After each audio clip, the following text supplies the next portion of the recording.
Градоначалничката на Скопје Арсовска поднесе 20 предмети до обвинителството за гонење на организиран криминал и корупција, за како што изјави незаконски легализирани дивоградби во општина Чаир, обвинувајќи го градоначалникот Висар Ганију. Арсовска тврди дека во Чаир има 13.000 предмети за дивоградби, па побара надлежните органи да постапуваат, бидејќи според неа ваквите состојби ги носат граѓаните во опасност поради нестандардното градење, а го оштетуваат и државниот буџет за над 200 милиони евра.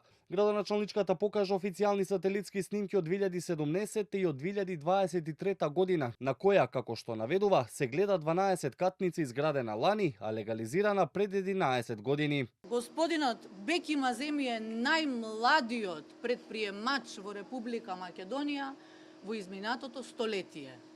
Тој ја изградил, според документацијата која што ни ја презентира Висар Ганију, односно за која што лаже Висар Ганију, ја изградил оваа зграда во 2010 година, кога имал само 11 години и поднел своеречно изјава и барање за легализација на оваа зграда, кога имал само 12 години.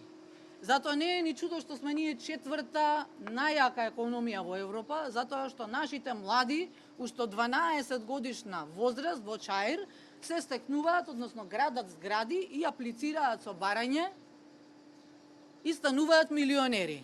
За обвинувањата на Арсовска став побаравме од градоначалникот Ганију, но тој досега остана недостапен. Последно што одговори на обвинувањата на градоначалничката беше дека нејзините наводи се невистинити и најави дека со Арсовска ќе се видат на суд. Сега на ред за постапување ОЈО-ГОК, кој треба да ја разгледа документацијата и во случај да има основ да отвори предмет. Претходно Арсовска достави докази и до основното јавно обвинителство Скопје, од каде посочија дека наводите се разгледуваат, но во меѓувреме отворија истрага за дивоградба во Чаир, но не за онаа која ја наведуваше тогаш Арсовска.